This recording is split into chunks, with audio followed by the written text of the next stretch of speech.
Assalamualaikum dear students, how are you all? I am Asim Saras. Today is our lecture number 3. Lecture number 3 में हम पढ़ने जा रहे हैं वॉल्यूमेट्रिक एक्सपेंशन. इन प्रीवियस जो हमारा लेक्चर था उसमें हमने पढ़ा था लीनियर एक्सपेंशन, जो कि पार्ट था थर्मल एक्सपेंशन का. थर्मल एक्सपेंशन के हमारे पास दो पार्ट्स थे, एक लीनियर एक वॉल्यूम. लीनियर हमने प्रीवियस में कर लिया. आज हमारा टॉपिक है वॉल्यूमेट्रिक एक्सपेंशन. अब वॉल्यूमेट्रिक एक्सपेंशन है क्या, मैंने प्रीवियस लेक्चर में डिफाइन किया था. यहाँ पे भी डिटेल में पढ़ते हैं थोड़ा सा. Expansion in 3 dimensions when a substance is heated. अब एक्सपेंशन हो किसी भी ऑब्जेक्ट में इन 3 डायमेंशंस, उसकी लेंथ भी बढ़ जाए, उसकी विड्थ भी बढ़ जाए, उसकी हाइट भी बढ़ जाए. ठीक है, चाहे वो कोई भी सब्सटेंस हो, मेटल हो और नॉन मेटल हो. ठीक है, मेटल में कॉपर, एल्युमिनियम, ब्रास, जो भी आप लेना चाहें वो ले लें. अगर नॉन मेटल में लेना चाहें तो वुड ले लें, और कोई भी एग्जाम्पल आप ले सकते हैं. एंड ईच एंड एवरीथिंग, ठीक है, जिसमें लेंथ वाइज एक्सपेंशन हो उसको हम लीनियर एक्सपेंशन कहते हैं. जिसमें वॉल्यूमेट्रिक एक्सपेंशन हो उसको क्या कहते हैं, वॉल्यूमेट्रिक एक्सपेंशन.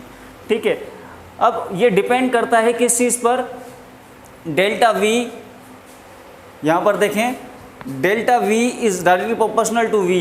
अब delta V is a change in volume and the original volume. मतलब जितना ओरिजिनल वॉल्यूम होगा किसी भी ऑब्जेक्ट का, उतना ही ज़्यादा उसमें चेंज आएगा. और दूसरा, change in volume is directly proportional to change in temperature. मतलब जितना टेम्परेचर बढ़ेगा उतना ही किसी में वॉल्यूम में चेंज आएगा. ठीक है, जब हम दोनों इक्वेशन, ये इक्वेशन नंबर 1 और इक्वेशन नंबर 2, इन दोनों इक्वेशंस को इक्वेट करेंगे तो क्या होगा, delta V is equal to, ये प्रोपोर्शनल की निशानी हटेगी तो यहाँ पर कांस्टेंट क्या आएगा, बी. लीनियर एक्सपेंशन में हमने कांस्टेंट क्या पढ़ा था, वी, अल्फा. ठीक है, अल्फा क्या था लीनियर एक्सपेंशन का, और यहाँ पर जो कांस्टेंट लगेगा वो क्या है, बीटा.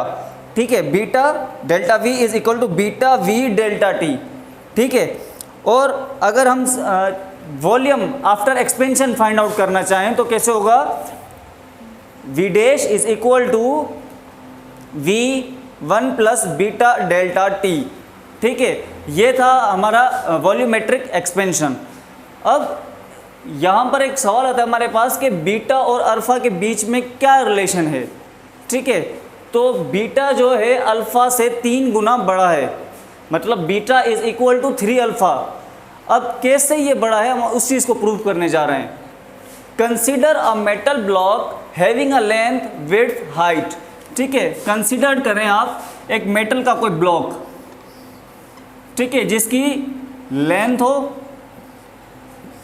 विड्थ हो और 3 डायमेंशन, अगर हम इसका ले लें तो यहाँ पर 3 डायमेंशन बॉक्स हो तो इसकी ये हाइट, फॉर सपोज ये हाइट समझ लें इसकी, 3 डायमेंशन कोई भी बॉक्स. ठीक है, अब उसका वॉल्यूम कैसे निकालते हैं हम, वॉल्यूम निकलता है लेंथ, विड्थ और हाइट. हम तीनों को मल्टीप्लाई करते हैं तो क्या मिलता है हमें, वॉल्यूम.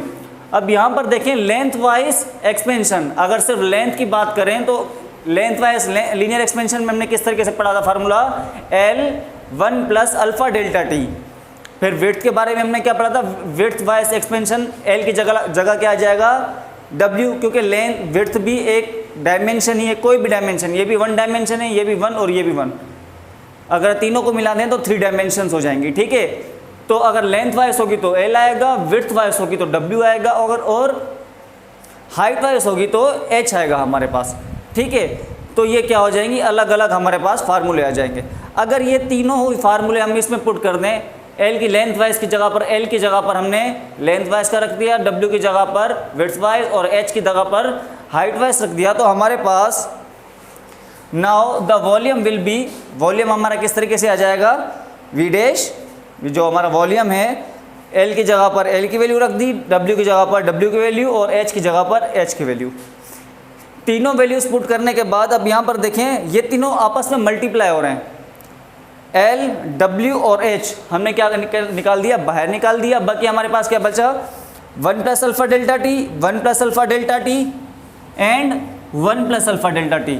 हमें पता है कि मैथमेटिक्स में होता है A multiply A that will be equal to A cube. तो हमने क्या कर दिया, इसको क्यूब कर दिया यहाँ पर. ठीक है, ये क्यूब करने के बाद हमें पता है कि L W H, अभी हमने हमें पढ़ा L W H is equal to V, तो इसको हमने इक्वल कर दिया V के.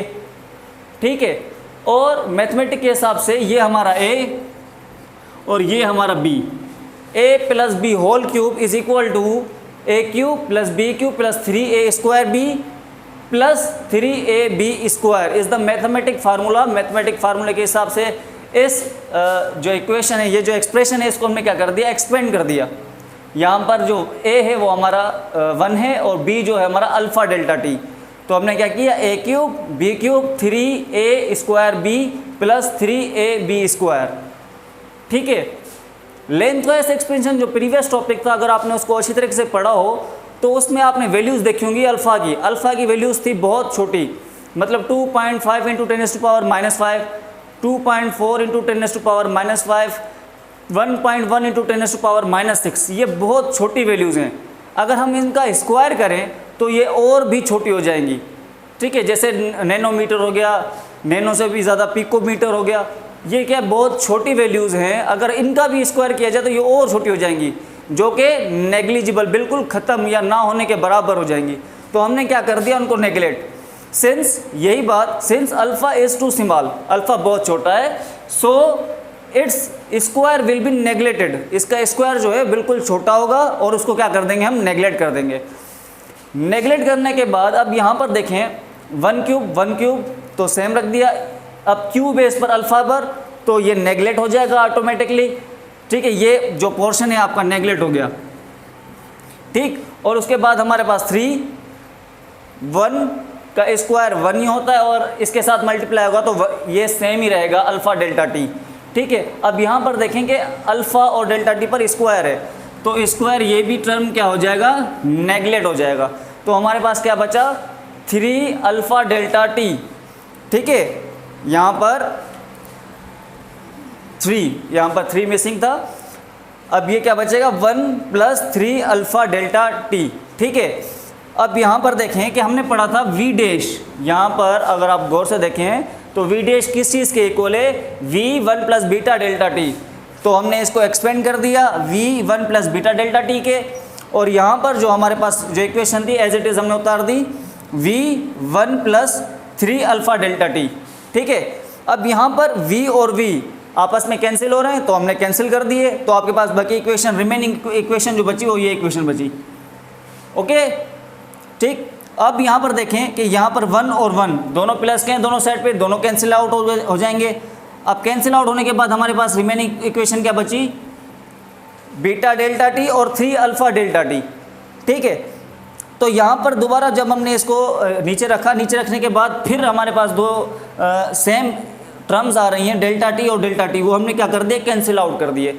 जब वो दोनों कैंसिल आउट हो गया तो बाकी रिमेनिंग हमारे पास बचा beta is equal to 3 alpha, मतलब बीटा जो है बराबर है 3 अल्फ़ा के, वो हमने क्या कर दिया, यहाँ पर प्रूव कर दिया। ठीक है, यही था आज का हमारा टॉपिक, वॉल्यूमेट्रिक एक्सपेंशन, और हमें प्रूव करना था beta is equal to 3 alpha. I hope you understand this lecture. If you have any query or question, you may ask. Thank you very much.